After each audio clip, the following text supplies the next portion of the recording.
ಮಹರ್ಷಿ ವಾಲ್ಮೀಕಿ ನಾಯಕ ಸಮಾಜ ಸಮಾನ ಮನಸ್ಕರ ವೇದಿಕೆ ಇವತ್ತು ಶಾಸಕರ ಭವನದಲ್ಲಿ ಸಭೆ ನಡೆಸಿದ್ರು. ಮೀಟಿಂಗ್ನಲ್ಲಿ ಮಾಜಿ ಸಂಸದ ಉಗ್ರಪ್ಪ ಸೇರಿದಂತೆ ಹಲವು ಸ್ವಾಮೀಜಿಗಳು ಭಾಗಿಯಾಗಿದ್ದರು. ಸಭೆಯಲ್ಲಿ ಹಿಂದುಳಿದ ವರ್ಗ ಸರ್ಕಾರಕ್ಕೆ ನೀಡಿರುವ ಜಾತಿ ಗಣತಿ ಬಿಡುಗಡೆ ಮಾಡಬೇಕು, ಜೊತೆಗೆ ಸಮಾಜದ ಪ್ರಗತಿಗೆ ಕಾರ್ಯಕ್ರಮ ರೂಪಿಸಬೇಕು ಅಂತ ಚರ್ಚಿಸಿದ್ರು. ಇನ್ನು ಎಸ್ಸಿ ಎಸ್ಟಿ ನಕಲಿ ಜಾತಿ ಪ್ರಮಾಣ ಪತ್ರಗಳ ಹಾವಳಿ ಜಾಸ್ತಿಯಾಗಿದೆ, ಹೀಗಾಗಿ ಇದಕ್ಕೆ ಸರ್ಕಾರಕ್ಕೆ ಬ್ರೇಕ್ ಹಾಕಬೇಕು, ಇಂಥವರ ವಿರುದ್ಧ ಕ್ರಮ ಕೈಗೊಳ್ಳಬೇಕು ಅಂತ ಆಗ್ರಹಿಸಿದ್ರು. ಎಸ್ಸಿಪಿ ಟಿಎಸ್ಪಿ ಕಾಯ್ದೆ ಜಾರಿಗೆ ಬಂದು ದಶಕಗಳೇ ಕಳೆದಿದೆ. ಜನಸಂಖ್ಯೆಗೆ ಅನುಗುಣವಾಗಿ ಬಜೆಟ್ನಲ್ಲಿ ಹಣ ಮೀಸಲಿಟ್ಟರು ಬೇರೆ ಕಡೆ ವರ್ಗಾವಣೆ ಆಗ್ತಾ ಇದೆ. ಇದಕ್ಕೆ ಕಡಿವಾಣ ಹಾಕುವಂತೆ ಮನವಿಯನ್ನ ಮಾಡಿದ್ರು. ದೂರುದಾರ ಟಿಜೆ ಅಬ್ರಾಹಂಗೆ ಬ್ಲ್ಯಾಕ್ ಮೇಲರ್ ಎಂಬ ಪದ ಬಳಕೆ ಮಾಡಿದ್ದ ಸಿಎಂ ಸಿದ್ದರಾಮಯ್ಯಗೆ ಕೋರ್ಟ್ ನೋಟಿಸ್ ನೀಡಿದೆ. ವಿಚಾರಣೆ ನಡೆಸಿದ ಜನಪ್ರತಿನಿಧಿಗಳ ವಿಶೇಷ ನ್ಯಾಯಾಲಯ ನೋಟಿಸ್ ಜಾರಿ ಮಾಡಿದೆ. ಸಿಎಂಗೆ ನೋಟಿಸ್ ಜಾರಿ ಮಾಡಿ ಫೆಬ್ರವರಿ 3ಕ್ಕೆ ವಿಚಾರಣೆ ಮುಂದೂಡಿದೆ. ಮುಡಾ ಹಗರಣ ಸಂಬಂಧ ದೂರು ಸಲ್ಲಿಸಿದ್ದ ಅಬ್ರಾಹಂಗೆ ಬ್ಲ್ಯಾಕ್ ಮೇಲರ್ ಅಂತ ಸಿಎಂ ಹೇಳಿದ್ರು. ಸಿಎಂ ವಿರುದ್ಧ ಅಬ್ರಾಹಂ ಕಾನೂನು ಸಮರ ಮುಂದುವರೆಸಿದ್ರು. ಸಿದ್ದರಾಮಯ್ಯ ವಿರುದ್ಧ ಮಾನನಷ್ಟ ಮೊಕದ್ದಮೆ ದಾಖಲಿಸಿದ್ರು. ತುಮಕೂರು ಹಾಲು ಉತ್ಪಾದಕರ ಸಂಘದಲ್ಲಿ ಜಟಾಪಟಿ ತಾರಕಕ್ಕೇರಿದೆ. ಇದರ ಬೆನ್ನಲ್ಲೇ ಶಾಸಕ ಎಸ್ಆರ್ ಶ್ರೀನಿವಾಸ್ ಮನೆಗೆ ಮಾದಿಗ ಸಮುದಾಯದ ಶ್ರೀಗಳು ಭೇಟಿ ನೀಡಿದ್ದಾರೆ.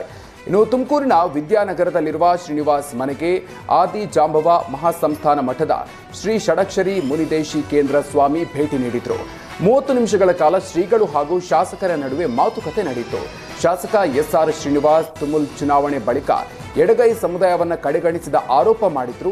ಇದರ ಬೆನ್ನಲ್ಲೇ ಶಾಸಕ ಎಸ್ಆರ್ ಶ್ರೀನಿವಾಸ್ ಸ್ವಾಮೀಜಿ ಭೇಟಿಯಾಗಿದ್ದು ಕುತೂಹಲ ಮೂಡಿದೆ. ವಿಜಯಪುರದಲ್ಲಿ ಹಲ್ಲೆಗೊಳಗಾಗಿದ್ದ 3 ಕಾರ್ಮಿಕರು ಚಿಕಿತ್ಸೆ ಪಡಿತಾ ಇದ್ದಾರೆ. ಜಿಲ್ಲಾಸ್ಪತ್ರೆಯಲ್ಲಿ ಚಿಕಿತ್ಸೆ ಪಡಿತಾ ಇದ್ದು ಉಸ್ತುವಾರಿ ಸಚಿವ ಎಂಬಿ ಪಾಟೀಲ್ ಕಾರ್ಮಿಕರ ಆರೋಗ್ಯವನ್ನು ವಿಚಾರಿಸಿದ್ರು. ಅಮಾನುಷ ಕೃತ್ಯವನ್ನ ಸಚಿವರು ಖಂಡಿಸಿದ್ರು. ಸದಾಶಿವ ಬಬಲಾದಿ, ಸದಾಶಿವ ಉಮೇಶ್ಗೆ ವೈಯಕ್ತಿಕವಾಗಿ ಸಚಿವರು ತಲಾ 50,000 ಪರಿಹಾರವನ್ನು ನೀಡಿದ್ದಾರೆ.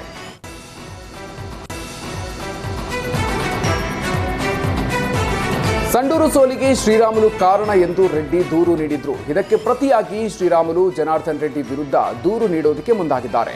ಬಳ್ಳಾರಿ ನಗರ ಗ್ರಾಮೀಣ ಹಾಗೂ ಕಂಪ್ಲಿ ಸೋಲಿಗೆ ರೆಡ್ಡಿ ಕಾರಣ ಅಂತ ರಾಮುಲು ದೂರು ನೀಡೋದಕ್ಕೆ ಮುಂದಾಗಿದ್ದಾರೆ. ಕಂಪ್ಲಿಯಲ್ಲಿ ಬಿಜೆಪಿ ಸೋಲಿಸಲು ಕಾಂಗ್ರೆಸ್ಗೆ ಫಂಡಿಂಗ್ ಮಾಡಿದ್ದಾರೆ ಅಂತ ಆರೋಪ ಮಾಡಿದ್ದಾರೆ. ಜನಾರ್ದನ್ ರೆಡ್ಡಿ ಪತ್ನಿ ಅರುಣಾ ಗೆಲ್ಲಿಸಲು ಸೋಮಶೇಖರ್ ರೆಡ್ಡಿಯನ್ನ ಸೋಲಿಸಿದ್ರು. ಬಳ್ಳಾರಿಯಲ್ಲಿ ಮತ್ತೆ ಸಾಮ್ರಾಜ್ಯ ಸ್ಥಾಪಿಸಲು ರಾಮುಲುರನ್ನ ಸೋಲಿಸಿದ್ದು, ಗಣಿಗಾರಿಕೆಯಲ್ಲಿ ಸಾಥ್ ನೀಡಿದ್ದ ಸುರೇಶ್ ಬಾಬುರನ್ನ ಸೋಲಿಸಿದ್ದಾರೆ ಅಂತ ಹೈಕಮಾಂಡ್ಗೆ ದೂರು ನೀಡೋದಕ್ಕೆ ಸಜ್ಜಾಗಿದ್ದಾರೆ. ಮದುವೆಯಾಗಿ ಪತ್ನಿಗೆ ಖಳನಾಯಕ ವಂಚಿಸಿರುವ ಆರೋಪ ಕೇಳಿಬಂದಿದೆ. ಚಿಕ್ಕಮಗಳೂರು ತಾಲೂಕಿನ ಕಳಸಾಪುರದ ಉಮೇಶ್ ವಿರುದ್ಧ ಗಂಭೀರ ಆರೋಪ ಕೇಳಿಬಂದಿದೆ.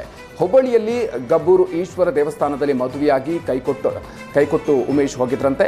ಈಗ ನನ್ನ ಜೊತೆ ಉಮೇಶ್ ಜೀವನ ನಡೆಸ್ತಾ ಇಲ್ಲ ಅಂತ ಮಹಿಳೆ ಆರೋಪ ಮಾಡಿದ್ದಾರೆ. ಇನ್ನು ಸೂಕ್ತ ನ್ಯಾಯ ಕೊಡಿಸಬೇಕು ಅಂತ ಮಹಿಳೆ ಪೊಲೀಸ್ ಠಾಣೆಗೆ ದೂರು ಕೊಟ್ಟಿದ್ದಾರೆ.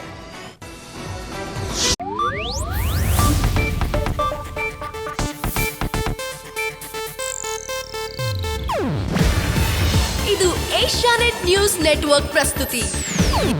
ನೀವು ನೋಡ್ತಿದ್ದೀರಾ ಏಷ್ಯಾನೆಟ್ ಸುವರ್ಣ ನ್ಯೂಸ್.